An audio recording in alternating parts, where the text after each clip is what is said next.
நமது விருச்சிகம் ராசி நண்பர்களுக்கு இந்த தை மாதம் ராசி பலன் எப்படி இருக்கும் என்பதை பார்ப்போம். ராகு 4ஆம் இடத்தில் இருந்தால் தாயார், வீடு, சுகம், மன அமைதி ஆகியவற்றில் சில போராட்டங்கள், நிலையற்ற தன்மை, மனக்குழப்பங்கள் வரலாம். தாயுடன் பிரிவோ, பிரச்சனைகளோ, சொந்த ஊரில் நிம்மதியின்மையோ இருக்கலாம்.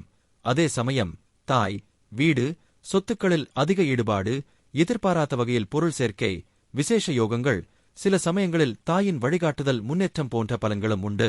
கேது 10ஆம் இடத்தில் இருந்தால் தொழில் மற்றும் சமூக அந்தஸ்தில் அமைதி, பற்றின்மை, தனித்துவம், ஆழ்ந்த கவனம் மற்றும் மர்மமான வெற்றி போன்ற பலன்களை தரும்.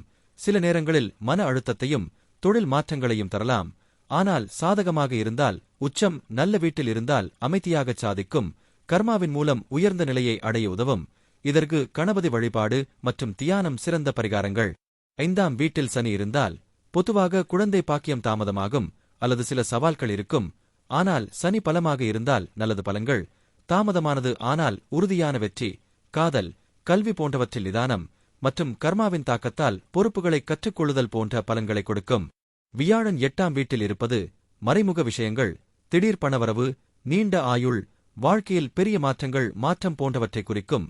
பொதுவாக இது செல்வ செழிப்பு, ஆன்மீக வளர்ச்சி, பங்குதாரர் அல்லது பரம்பரை சொத்து மூலம் லாபம் தரும்.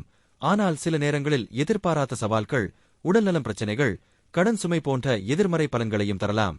புதன் 3ஆம் வீட்டில் இருப்பது ஜாதகருக்கு நல்ல புத்திசாலித்தனம், விரைவான கற்றல் திறன், சிறந்த தகவல் தொடர்பு திறன்கள், சகோதர சகோதரிகளுடனான உறவுகள், குறுகிய தூர பயணங்கள் மற்றும் பேச்சுவார்த்தைகளில் நன்மைகளை தரும். சூரியன் 3ஆம் வீட்டில் இருந்தால் ஜாதகருக்கு தைரியம், சகோதரர்கள், முயற்சி, தகவல் தொடர்பு, குறுகிய பயணங்கள், கலைத்திறமைகளில் ஆர்வம் இருக்கும். ஆனால் சில நேரங்களில் ஈகோ, பிடிவாதம், சிறு தகராறுகள் வரலாம். 3ஆவது வீட்டில் செவ்வாய் பொதுவாக ஒரு தைரியமான, உறுதியான மற்றும் ஆற்றல் மிக்க ஆளுமையை குறிக்கிறது. தொடர்பு, கற்றல் மற்றும் உடன்பிறந்தவர்களின் உறவுகளில் வலுவானவர். ஆனால் ஆக்கிரமிப்பு, பொறுமையின்மை மற்றும் மனக்கிளர்ச்சியான பேச்சு ஆகியவற்றிற்கான ஆற்றலை கொண்டவர்.